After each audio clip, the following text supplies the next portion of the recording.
Bonjour à toutes et à tous, je suis ravi d'être là.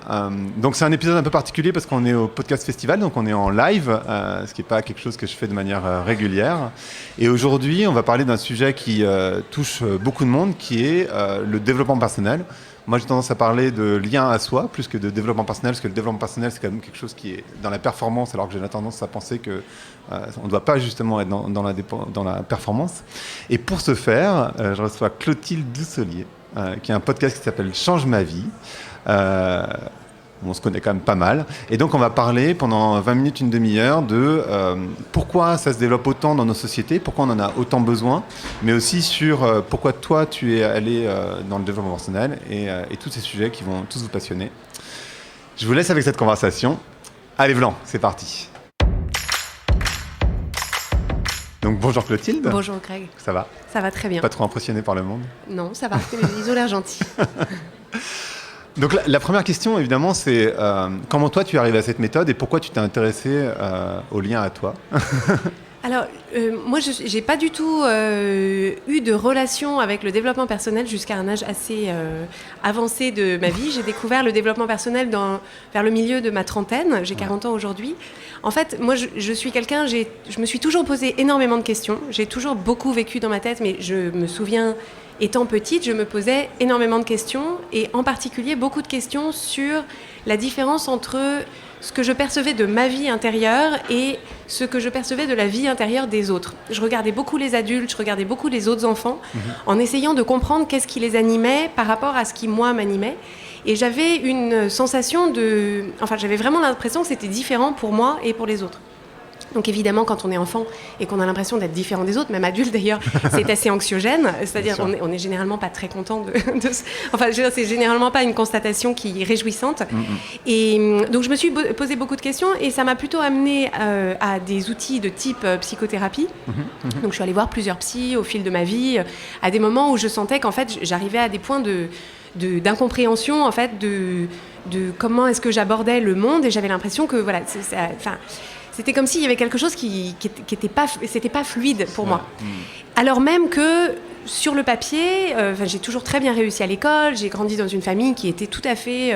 j'ai été aimée, choyée, il n'y avait aucun problème extérieur, mais j'avais cette espèce de difficulté à me sentir complètement bien là où j'étais. Et c'est d'autant plus compliqué d'ailleurs quand tu n'as rien, a priori, qui te pose problème, d'avoir un problème en l'occurrence, non ? Exactement, oui, tout à fait. Parce qu'en fait, je me disais, mais en fait, sur le papier, j'ai pas de problème, donc je suis allée voir des psys avec qui on cherchait des problèmes, et donc si on cherche des problèmes, on arrive à trouver des problèmes.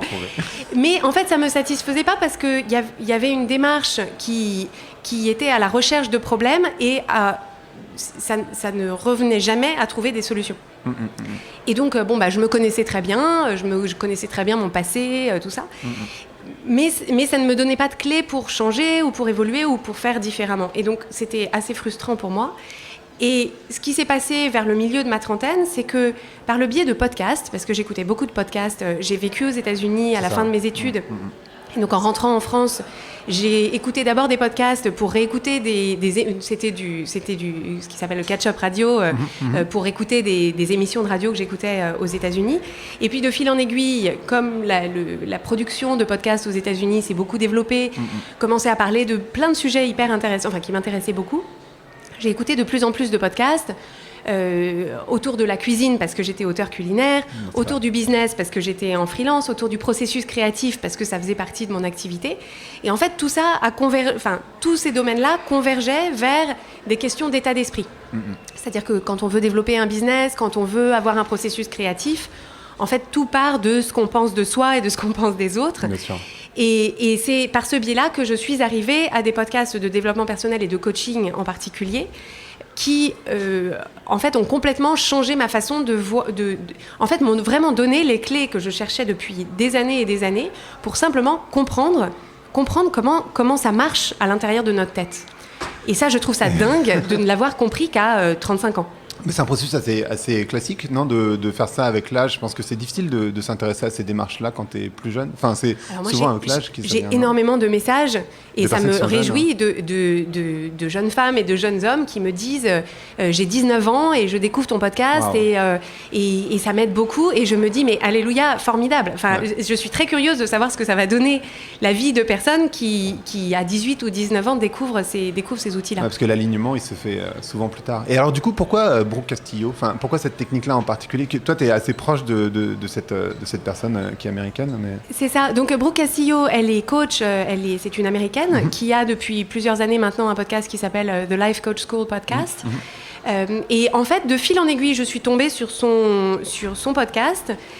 J'ai écouté un podcast, je pense que son podcast existait depuis 1 an et demi, 2 ans au moment où je l'ai découvert.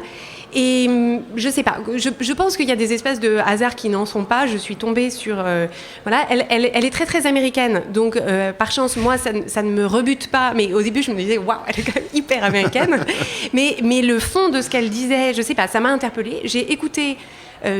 tous ces épisodes de podcast en l'espace de 3 semaines. J'ai binge-listené genre 1 an et demi de ces podcasts en l'espace de 3 semaines. C'était l'été 2016. Et en 3 semaines, elle a changé ma vie. C'est-à-dire qu'en 3 semaines, ce qu'elle expliquait, en fait, mais c'est comme si dans ma tête, c'était un peu un jeu de Tetris. D'un coup, tchouk, tchouk, tchouk, d'un coup, j'ai compris. J'ai eu une espèce d'illumination et... En fait, d'un coup, toutes les questions que je me posais, j'avais pas forcément les réponses, mais au moins je voyais le début du commencement de comment les trouver. Et là, la question que tout le monde se pose, c'est mais qu'est-ce qu'elle a compris que moi j'ai pas compris? Alors en fait, ça se résume de façon assez simple. C'est qu'en fait, personne ne m'avait jamais expliqué que nos pensées créent nos émotions. Donc moi, en fait, j'avais vécu ma vie en étant très sensible à mes émotions, à ressentir beaucoup d'émotions, des émotions qui étaient très agréables et puis des émotions qui étaient très désagréables. Et en fait, j'avais l'impression que ces émotions m'arrivaient et qu'il fallait que je me défende de quelque chose. Enfin, je me sentais complètement... j'avais l'impression de subir mes émotions et c'était... assez déroutant et assez pénible parce que du coup on se met dans une posture qui est défensive ou réactive en se disant il faut que je me protège du monde extérieur qui crée ces émotions en moi et donc on passe son temps à vouloir changer le monde et les gens pour se sentir bien. Ouais. Et ça c'est perdu d'avance. Bien sûr. Et en plus ce que tu disais tout à l'heure, je pense qu'on fait aussi une projection de ce que les autres pensent. C'est-à-dire qu'en fait comme on n'est pas les autres et qu'on a tendance à calquer notre modèle sur les autres, on a tendance à se dire oui mais il doit se dire ça ou elle doit se dire ça alors qu'en fait pas du tout, parce qu'en fait les autres ont une réalité qui est juste différente et en réalité quand tu as une relation à deux, qu'elle soit amoureuse ou pas amoureuse, en fait les deux personnes vivent une relation qui n'a rien à voir finalement. Oui, c'est ça. Et ce que j'ai aussi beaucoup appris dans la suite de ça, parce que donc ça m'a tout de suite passionnée, donc j'ai lu énormément de choses là-dessus, et en fait j'ai... À force de lecture et de me mettre au contact d'un certain nombre d'enseignements autour de ça, en fait j'ai beaucoup mieux compris comment fonctionne le cerveau humain, et pas au sens les neurones, tout ça, même si ça en fait partie, mais cette idée que toutes les pensées que nous présente notre cerveau ne sont pas la réalité, c'est-à-dire nos pensées ne sont pas la réalité, et ça aussi, j'avais toujours pensé que ce que me disait mon cerveau, c'était vrai, et que je ne pouvais donc pas faire autrement que de voir les choses comme ça, puisque c'était juste la vérité. Et donc, en fait, le fait que toutes nos pensées ne sont pas vraies, que nous ne sommes pas nos pensées, mais que les pensées qu'on choisit d'avoir et d'entretenir créent nos émotions, que c'est en fonction de comment on se sent qu'on agit d'une façon ou d'une autre, et que c'est en fonction de comment est-ce qu'on agit qu'on va créer des résultats dans notre vie. En fait, ça, d'un coup, la mécanique de ça, je me suis dit, mais en fait, le monde entier fonctionne comme ça. J'avais l'impression qu'on m'avait donné les clés de l'univers, quoi. Oui, exactement. Et alors, c'est à ce stade que je te demande, mais c'est quoi le conseil pour justement te détacher de tes pensées ? Alors, la toute première compétence à acquérir, c'est ce qui s'appelle, on appelle ça aussi la métacognition, qui est le fait de se rendre compte qu'il y a une partie du cerveau qui pense et qu'on a la possibilité aussi d'être dans notre cerveau et de regarder le cerveau qui pense. Et ça, c'est exactement ce qu'on nous apprend à faire dans la méditation, mais c'est pas forcément ce que tout le monde comprend. Parce que souvent, on pense que la méditation, c'est faire le vide dans son cerveau. Ça n'existe pas. Alors qu'en réalité, c'est plutôt se mettre... En fait, moi, j'aime bien imaginer comme une sorte de balcon, de plateforme de l'observateur qui est au-dessus, et la capacité à vivre, à s'observer dans ses journées, à s'observer penser, à s'observer ressentir des émotions. En fait, le fait d'être un petit peu en permanence, ou aussi, autant qu'on peut, sur cette passerelle de l'observateur, ça permet d'avoir en fait une partie de soi qui est en paix, qui n'est pas menacée, qui n'est pas dans le tsunami, qui n'est pas empêtrée dans les histoires qu'on se raconte et qui simplement se dit, bah voilà, je suis en train de penser ça, je suis en train de me faire toute une histoire autour de ce truc, et du coup, bah, sans surprise, je ressens de la peur, de la honte, de l'anxiété, de la panique, mais je ne suis pas mes pensées, je ne suis pas mes émotions, je peux me regarder vivre, et en fait, c'est de là que démarre, enfin, c'est uniquement si on arrive à faire ça, qu'on peut choisir son expérience. Et est-ce que tu penses que ça peut permettre aux gens d'être heureux, ou en tout cas plus heureux? Enfin, moi j'ai tendance à penser qu'on peut pas être heureux, c'est pas un état, le fait d'être heureux, on peut être juste plus heureux ou plus souvent heureux. Est-ce que ça aide à aller dans ce sens-là? Alors, ce qui est rigolo, c'est que en fait, le premier épisode de mon podcast s'appelle La question du bonheur, mais qu'en réalité, c'est pas vraiment dans ces termes-là que je me pose la question. Moi, la façon dont je me pose la question, c'est plutôt, pour autant qu'on sache, on a une seule vie. Pour autant qu'on sache, les journées qu'on passe, on les récupérera pas. Et donc, est-ce qu'on peut pas se proposer de vivre ces journées de la façon la plus consciente et la plus intentionnelle possible, pour ne pas être comme la plupart des gens, pas parce que ce sont des mauvaises personnes, mais simplement parce qu'on leur a pas expliqué comment faire autrement, pour éviter de vivre sa vie en autopilote, avec en fait des schémas de pensée qu'on n'a pas choisis, des réactions qu'on n'a pas choisies, où on se rend même pas compte qu'on est en train de choisir des réactions, et à mon sens, c'est ça qui fait qu'il y a des gens qui se réveillent à un certain âge, pas forcément très avancé d'ailleurs, en se disant mais où est passé le temps? Parce qu'en fait, ils n'ont rien choisi. Enfin, ils se rendent pas compte qu'ils ont fait des choix par défaut. Et donc moi, ce que je veux pour les auditeurs et les auditrices de mon podcast, ce que je veux pour les clientes que j'accompagne en coaching, c'est simplement ça. C'est simplement le fait de se dire, chaque journée que j'ai sur cette planète et dans cette dimension de l'existence, je vais me proposer d'en faire quelque chose qui ressemble le plus possible à ce qui me plaît, à ce qui m'enthousiasme, à ce qui m'intéresse, à la personne que j'ai envie d'être. Et alors, du coup, je me pose la question, comment ça se fait? Moi, je sais que je lisais des bouquins de développement personnel il y a 10 ans, tu vois, les Edgar Tolle, etc. Et en fait, à l'époque, les gens me prenaient pour une sorte de... Enfin, c'était un peu honteux, quoi. Et aujourd'hui, en fait, tu vois, quand je parle de voyante ou d'astrologue ou de bouquins de développement personnel, les gens me demandent les numéros de téléphone. Il y a une vraie grosse différence entre aujourd'hui et il y a 10 ans. Qu'est-ce qui fait que ça s'est développé entre-temps, en fait? Qu'est-ce qui s'est passé pour toi? Alors, c'est multifactoriel et j'ai genre 1000 explications qui me viennent là, que j'ai envie d'aborder avec toi. Mais la première chose qui me vient, c'est cette idée que on a pendant longtemps... La culture prédominante, c'était une culture avec une énergie plutôt masculine, de la performance, moi j'ai aucun problème, si j'ai besoin d'aide, c'est de la faiblesse, tout va bien, merci. Et où le fait de se dire, en fait, pour moi tout n'est pas si simple, pour moi tout n'est pas si rose, pour moi des fois le soir c'est compliqué, ou le matin, ou des fois je me réveille et j'ai des espèces de bouffées d'anxiété. En fait, pendant longtemps, le fait de le dire, c'était un peu suspect, comme pendant longtemps, c'était suspect d'aller voir un psy. On se disait, non mais il est fou ou elle est folle. Et j'ai l'impression que ce discours-là a changé pour une variété de raisons. Et en fait, que cette idée de vulnérabilité et de se dire, OK, laissons tomber les masques, en fait... Au bout du bout, on en est tous exactement au même point, c'est-à-dire tout le monde a peur de ne pas être à la hauteur, tout le monde a peur de passer à côté de sa vie, tout le monde a peur de ne pas être aimé par les autres, tout le monde a peur, en réalité tout le monde a peur. Exactement. Et donc à partir du moment où il y a des gens qui commencent à le dire, ils donnent la permission à d'autres de le dire, et après c'est comme les dominos, et d'un coup on se dit ok, en fait on va juste se dire la vérité. On est tous, on a tous plein de questions, et ceux qui ne le vivent pas de cette façon-là, c'est pas qu'ils sont mieux ou c'est pas qu'ils sont moins bons, c'est que peut-être les questions qui se posent, ils arrivent à s'en accommoder, ils ont trouvé des outils et c'est super. Mais ceux qui se posent des questions dont ils n'ont pas de réponse, il y a plein de personnes auprès de qui ils peuvent tester des approches, tester des outils, lire des bouquins, et ensuite chacun fait son marché. Et je pense que c'est important de dire en tout cas que c'est pas une course en avant. Il n'y a pas de moi je suis plus développé, parce qu'en fait c'est justement complètement à l'inverse de tout ce que tu racontes, c'est-à-dire qu'on est tellement dans cette culture performative en fait qu'on a tendance à dire moi je suis plus développé, je suis moins développé, toi t'en es où? Et en fait il y a pas de course évidemment. C'est-à-dire que si tu parles à des gens qui sont comment dire en anglais enlightened, donc éclairés, qui sont complètement alignés, qui sont beaucoup plus dans leur vrai eux et beaucoup moins dans leur ego, en fait, si tu leur parles, je veux dire, ils éprouvent une sorte de bienveillance, de respect, de non-jugement. Et à partir du moment où tu juges le développement personnel de quelqu'un d'autre, c'est que tu n'as pas très bien compris le principe du développement personnel ou du lien à soi, ou en tout cas, cette idée d'arriver à être vraiment soi. Si on arrive à être vraiment soi, on n'a pas besoin que les autres soient... Enfin, on n'a pas besoin de prouver qu'on est plus soi que... Enfin, non, mais c'est absurde. Ça n'a aucun sens.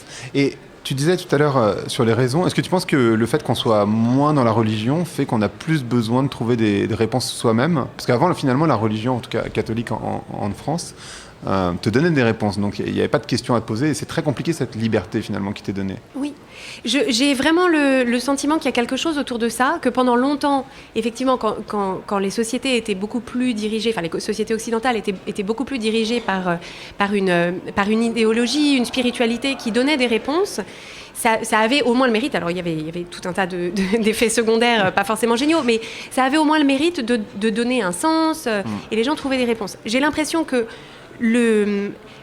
la perte de prédominance de la religion a laissé la place à, d'une part, la voie de la science, des scientifiques, c'est-à-dire maintenant quand on cherche des réponses, on cherche quels sont les scientifiques qui se sont posé la question, de quelle façon est-ce qu'on peut prouver des choses avec nos 5 sens, voilà, que dit la science là-dessus, donc on cherche des réponses par le biais de la science, et puis il y a aussi tout un tas de réponses qui ont été proposées par la société de consommation, et donc voilà, si vous cherchez un sens, c'est qu'il vous manque la voiture, la cuisine et le sac à main. Et ça c'est un mythe extrêmement fort au XXe siècle, donc 21e, on est sur la fin, mais je pense que c'est un mythe très fort sur qu'est-ce que le bonheur, on l'a associé au succès, qu'est l'argent, qu'est le pouvoir, qu'est les possessions, et on se rend compte que finalement ce mythe ne fonctionne pas très bien. Il y a Jim Carrey qui a cette phrase qui dit je souhaite à tout le monde de devenir riche et de pouvoir acheter tout ce qu'ils veulent pour qu'ils se rendent compte qu'en fait ça ne fonctionne pas. c'est ça. Et en fait, à mon sens, là où le fait de s'en remettre à la science avec un S majuscule, ou le fait de s'en remettre à la société de consommation avec un S et un C majuscule, la raison pour laquelle ça ne fonctionne pas, c'est que c'est extérieur à nous. C'est-à-dire que les scientifiques mais je suis évidemment, c'est formidable, je suis ingénieur de formation, c'est pas du tout ça la question, c'est formidable, mais c'est juste que à partir du moment où on s'en remet à quelque chose d'extérieur à nous pour donner un sens à ce qu'il y a à l'intérieur de nous, on sait que ce sera toujours une quête perpétuelle, une fin qui ne sera jamais rassasiée en fait. Et alors, tu parlais tout à l'heure des personnes qui t'écoutent. Qui sont les personnes qui t'écoutent ? Est-ce que c'est plutôt des femmes, des hommes ? Dans les retours que... Alors, je sais qu'on n'a pas les stats, évidemment, sur les podcasts, en tout cas sur le sexe. Mais qui sont ces personnes, en tout cas dans les retours qualitatifs que tu peux avoir ? Alors, je pense que la grande majorité sont des femmes, mais c'est pas du tout exclusif. C'est-à-dire, j'ai beaucoup de messages d'hommes qui m'écoutent. En fait, le podcast, il s'adresse vraiment à absolument tous les êtres humains qui ont un cerveau et qui comprennent le français. Voilà. Donc, c'est vraiment... voilà, il n'y a pas de spécialité. Je pense qu'il y a une résonance plus particulière avec les femmes, d'une part parce que le logo du podcast est rose. Et donc ça, je pense qu'il faut du coup des hommes qui acceptent de regarder, d'écouter un podcast dont le logo est rose. Je pense qu'il y a quand même une idée où la plupart des gens, quand on s'intéresse au développement personnel, il y a quelque chose de l'ordre de l'identification et qu'il est vraisemblable que des femmes s'identifient plus facilement à moi et à mon message et à ma façon de m'exprimer. Et ensuite, moi plus spécifiquement dans mon accompagnement en coaching, je coach uniquement des femmes qui sont donc des femmes en couple, qui travaillent et qui ont des enfants et qui ont des problématiques d'épanouissement au milieu de toutes ces casquettes. Donc il y a le podcast et puis il y a mon activité professionnelle qui découle du podcast. Donc le podcast, il est pour tout le monde. Le programme d'accompagnement, il est spécifiquement pour ces femmes-là. D'accord. Ah, c'est intéressant. Je sais pas pour le coup ça. Et quelles sont les questions qu'on te pose en général ? C'est-à-dire, toi évidemment tu abordes des sujets au fur et à mesure, mais j'imagine que tu as énormément de retours sur Instagram, par mail, etc. C'est quoi les questions que les gens se posent en général, ou les questions que tu as le plus souvent ? Alors j'ai beaucoup de gens qui me suggèrent des thématiques. D'accord. Donc une fois sur deux, la thématique a déjà été couverte, parce qu'on en est à, je sais plus, 140, non, peut-être 120, 130 épisodes. Il y a beaucoup de problématiques qui me sont suggérées. Et en fait, ce qui est drôle, donc moi je les note parce que pour moi c'est vraiment important de proposer des épisodes qui correspondent aux questions que les gens se posent. Mais en fait, ce qui est toujours drôle pour moi, c'est qu'en fait j'ai toujours envie de dire non mais en fait c'est juste à partir du moment où tu as un problème, c'est tes pensées qui créent tes émotions, et donc c'est quelque chose à voir avec tes pensées qui créent tes émotions. Et à aucun moment, parce qu'en fait c'est drôle, c'est comme si chaque personne qui a sa situation à elle particulière se dit non mais d'accord, je comprends que pour telle situation et telle situation ça marche, mais la mienne, ma belle-mère et mon boss et ma sœur, non mais moi j'ai vraiment non mais c'est juste en fait c'est tes pensées, tes pensées et tes émotions. Donc en fait j'ai l'impression d'avoir déjà dit à travers rien que les premiers épisodes du podcast, j'ai déjà donné le secret de l'univers, mais après je suis tout à fait d'accord pour faire un épisode sur spécifiquement le pardon, spécifiquement la colère, spécifiquement la bienveillance, spécifiquement le lâcher prise, l'amour, etc. Et du coup, de ces thématiques-là, est-ce que tu en as vu qui justement ressortaient plus ? Est-ce que, par exemple, le conflit, c'est quelque chose qui est plus... ou la solitude, parce qu'en fait, je pense qu'il y a toute une question, je l'ai mentionné tout à l'heure, mais en particulier dans les villes, les gens se sentent très seuls. En fait, plus la ville est grande, plus on se sent seul. Donc, naturellement, il y a vraiment une question de solitude pour tout le monde, et personne n'y échappe. Ce qu'on disait tout à l'heure, c'est pas parce que tu vas avoir... X milliers de followers sur Instagram ou je ne sais quoi, que tu vas pas te sentir seul, c'est la même problématique pour tout le monde. Est-ce que tu as des thématiques comme ça qui ressortent plus souvent ou c'est assez égal ? Je pense que la trame qui ressort de la grande majorité des questions qu'on me pose, c'est finalement, c'est proche de ce que tu dis, même si c'est pas formulé exactement comme ça, mais c'est le lien avec les autres.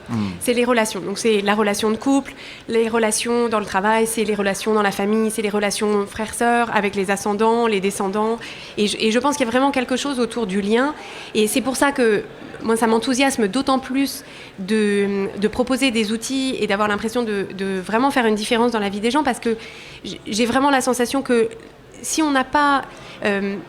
que finalement, tout ce qui compte, c'est l'amour.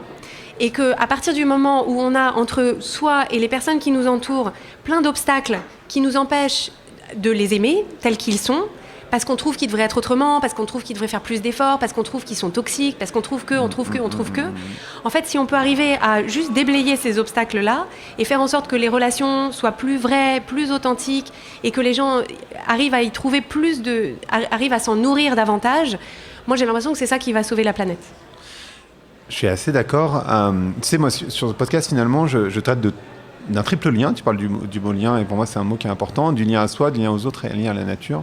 Qu'est-ce que tu as envie de répondre aux personnes qui disent que travailler le lien à soi, donc le développement personnel, c'est une démarche qui est hyper individualiste, et que c'est parce qu'on n'a vraiment aucun autre problème à se poser, c'est que ça, pour vraiment s'intéresser à notre petit nombril. Alors moi je pense que les gens qui pensent ça, c'est juste qu'ils n'ont pas compris comment fonctionnait l'être humain. C'est-à-dire que tant qu'on n'a pas...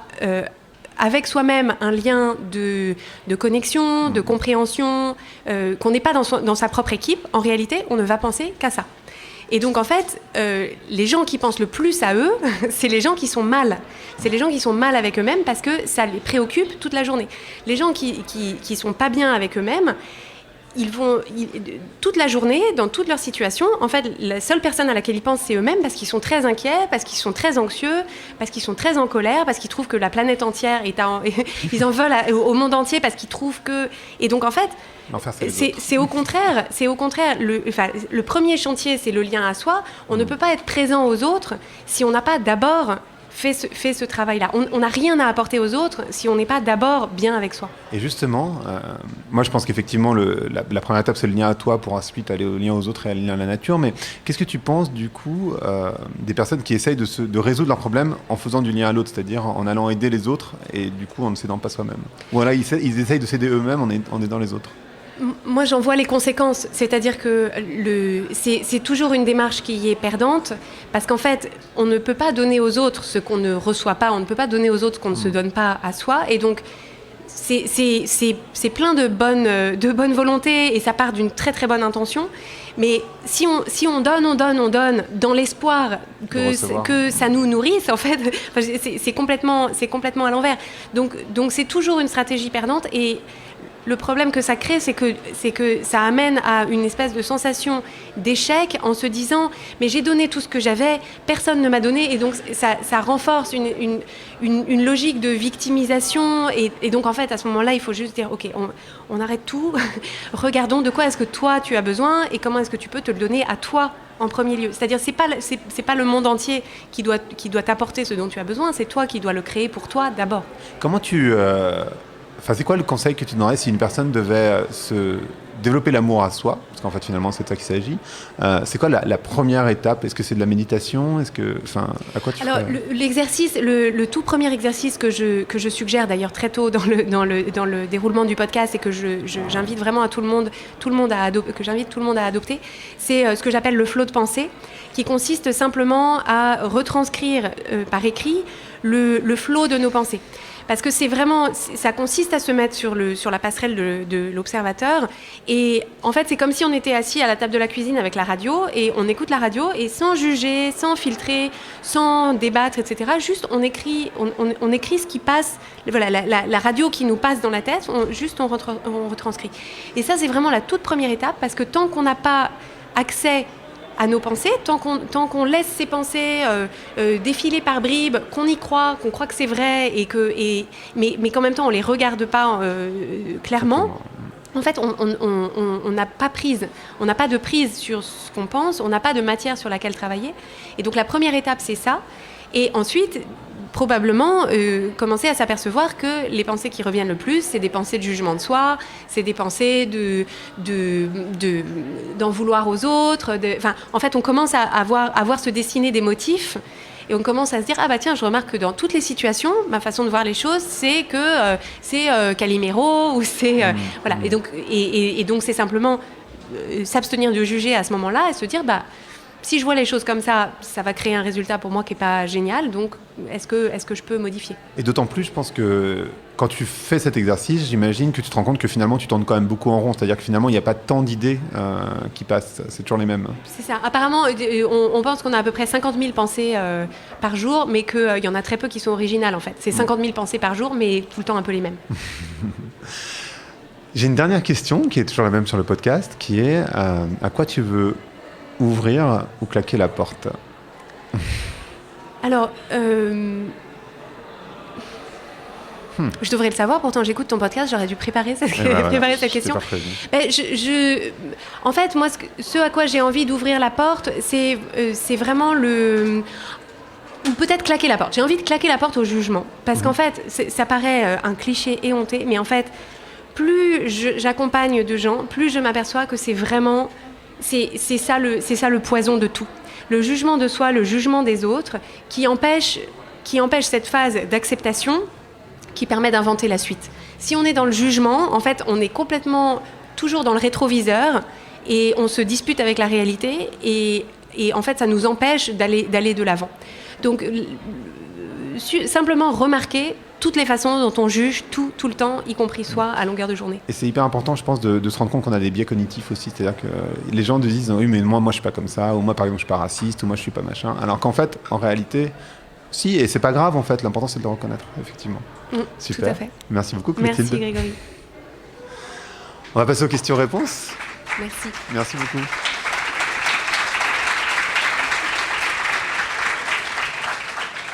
Il y a un micro, il y a une question.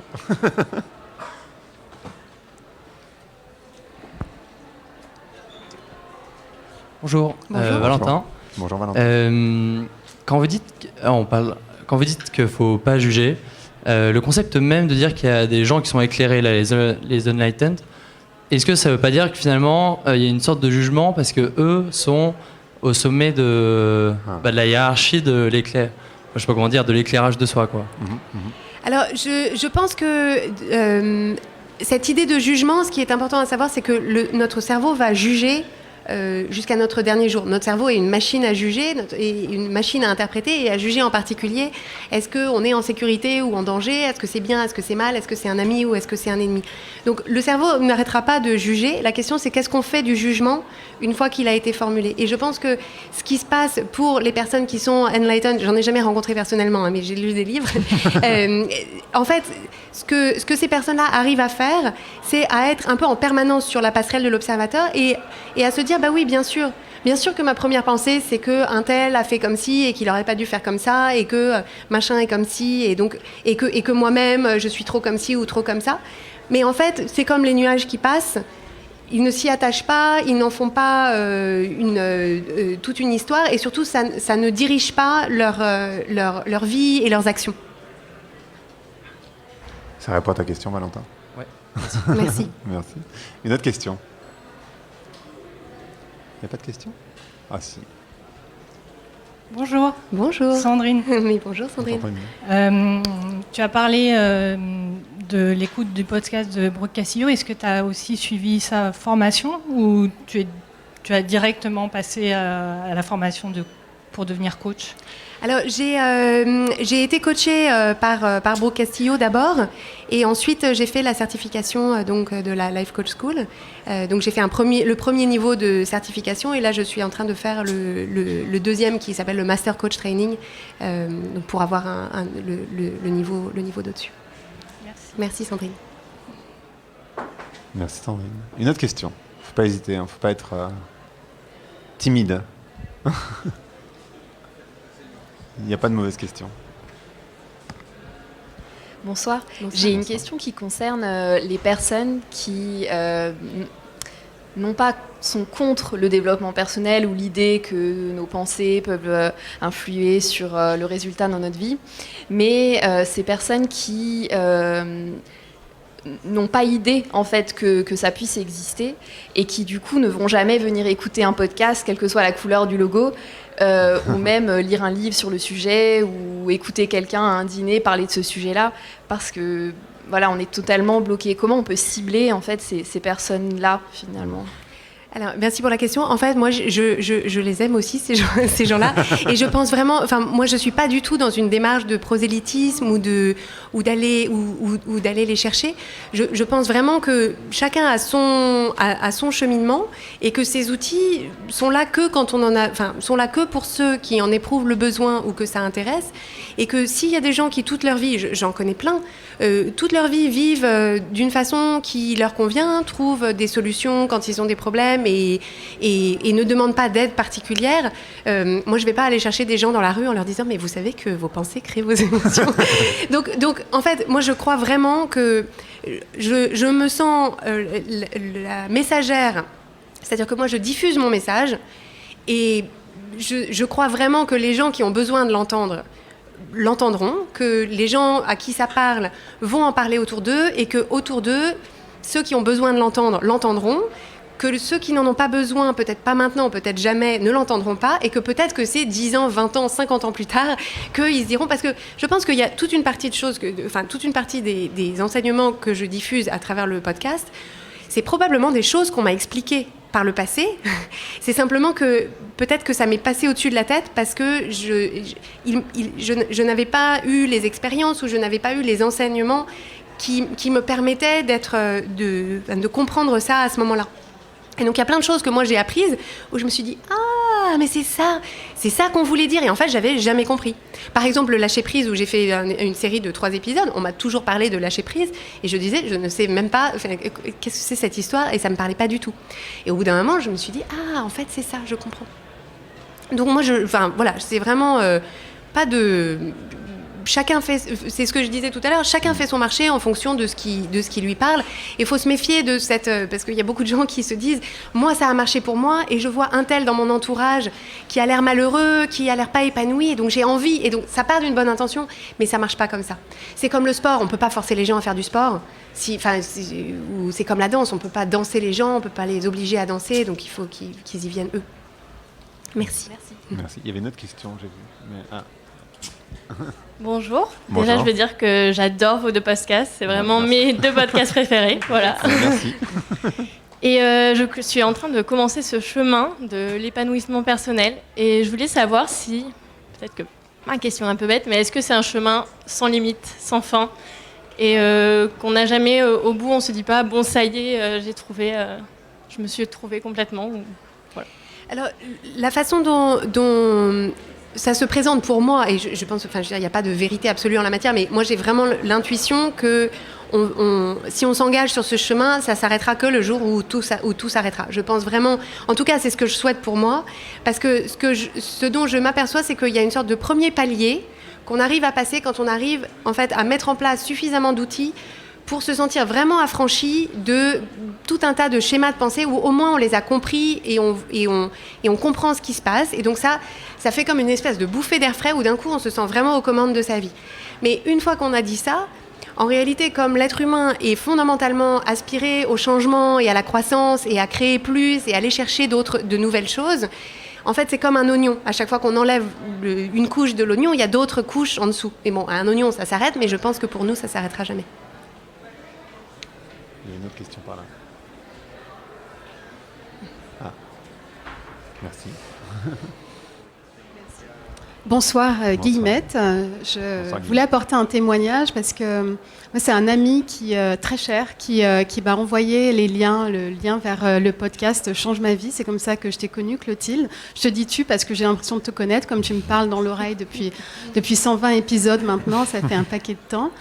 Et moi, j'ai changé de vie grâce à toi et je voulais te le dire parce que je sais qu'il y a plein de gens qui font ce témoignage-là, mais là, au moins, tu l'as en live et pas seulement sur d'autres plateformes.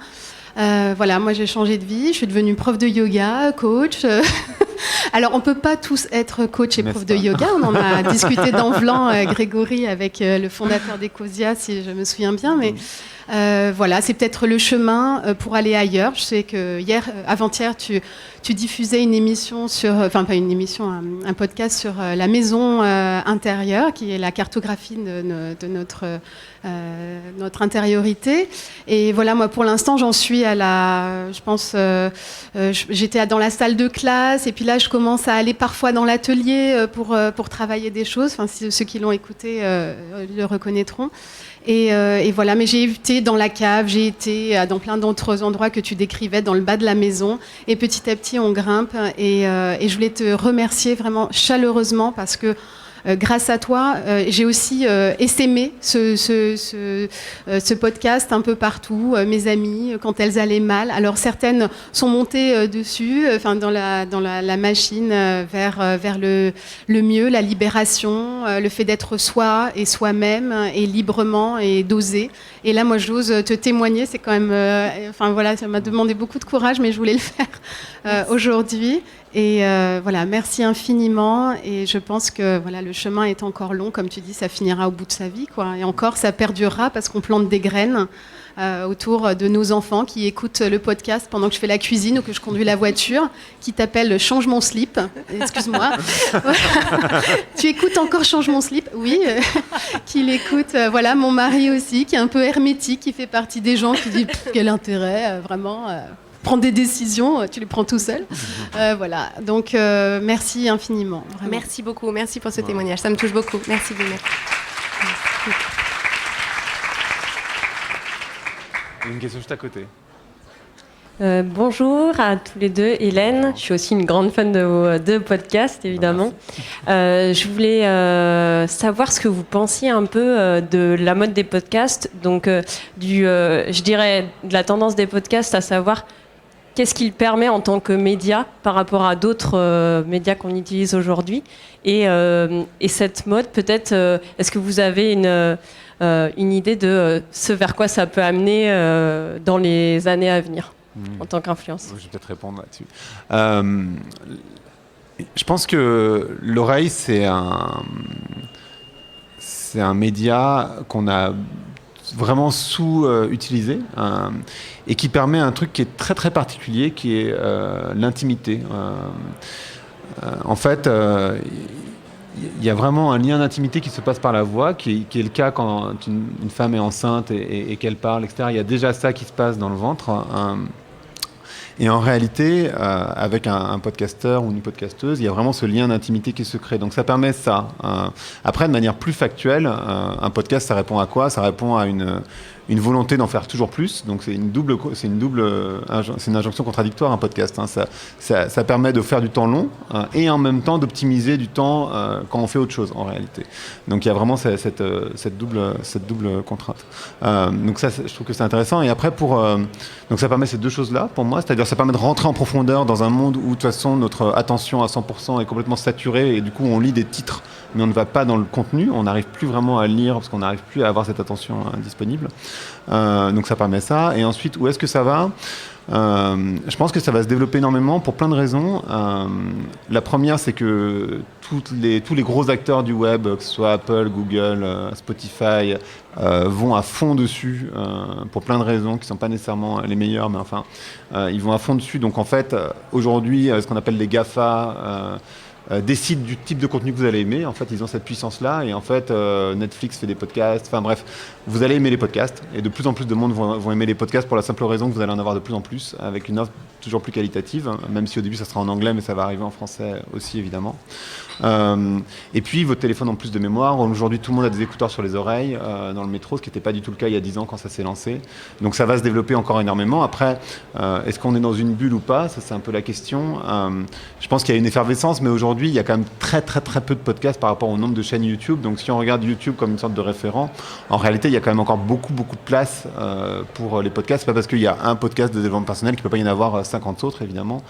Comme c'est le cas sur YouTube, il peut y avoir une personne qui parle de ça, mais en fait, il y en a évidemment beaucoup. Donc, voilà. Je sais pas si tu veux rajouter un truc. Non, le facteur effectivement d'intimité et d'optimisation du temps, je pense que ça répond vraiment à des besoins. C'est vrai que quand on écoute un podcast, on a vraiment l'impression de connaître la personne. C'est ce que Kim me disait. Enfin voilà, et moi mes meilleurs amis sont des podcasteurs que je n'ai jamais rencontrés, qui me parlent toutes les semaines dans mon téléphone. Exactement. Une autre question. Ah, mademoiselle, madame. Je sais pas. Oui, là. Bonjour, moi c'est Christina, je produis le podcast Expat Heroes puisque l'expatriation est aussi un défi et un moteur aussi développement personnel. Ma question c'était sur...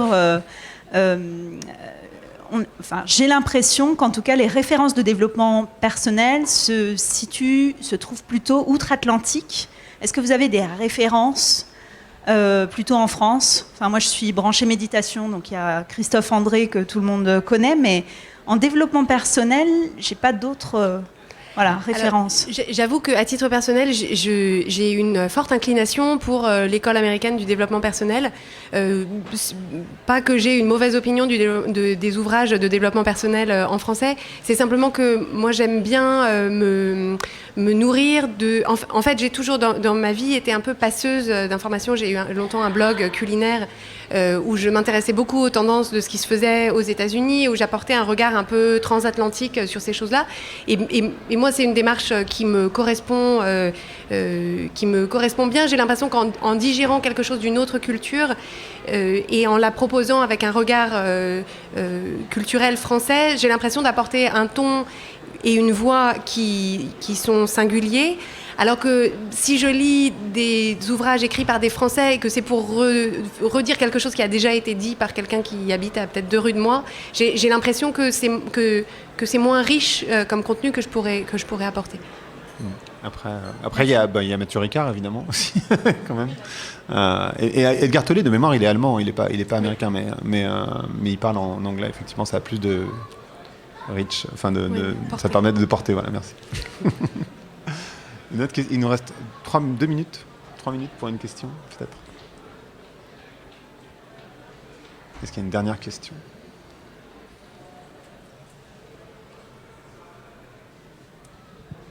Bonjour, oui, bonjour. Du coup, je voulais juste demander, donc je suis sûre que le développement personnel, ça aide énormément de personnes, j'utilise certains outils moi-même.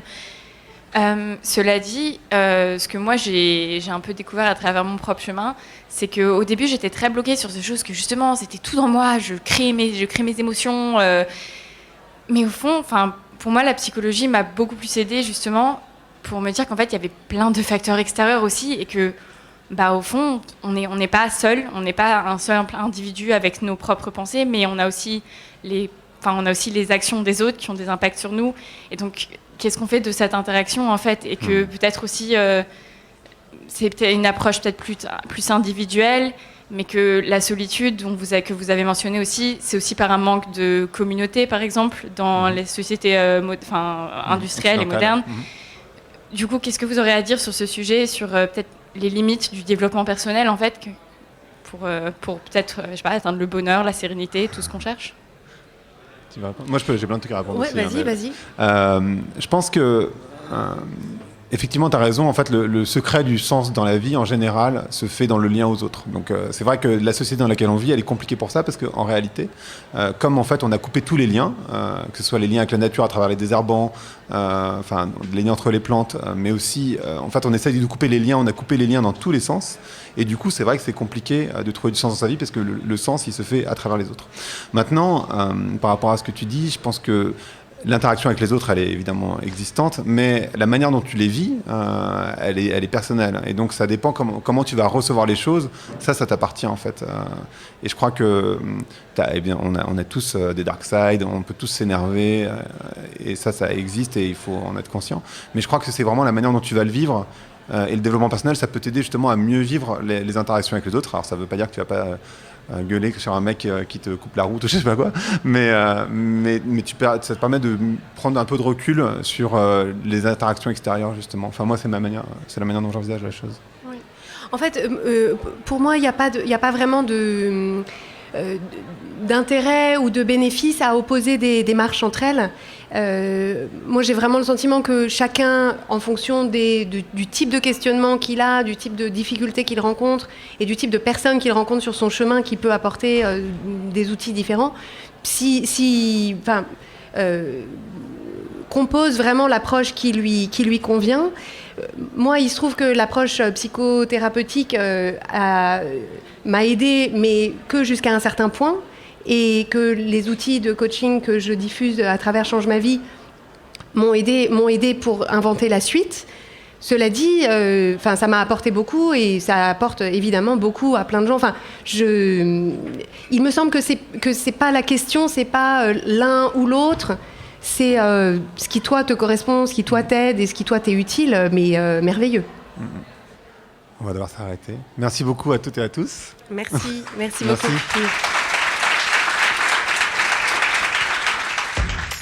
Merci d'avoir écouté Vlan. Si vous avez aimé l'émission, vous pouvez le dire avec des étoiles, 5 de préférence sur iTunes, et le partager avec vos amis ou vos collègues. Je suis Grégory Pouy, vous pouvez me retrouver sur Twitter et LinkedIn sous le pseudo Greg from Paris. N'hésitez pas à me remonter vos remarques, vos questions, mais aussi les invités que vous aimeriez entendre.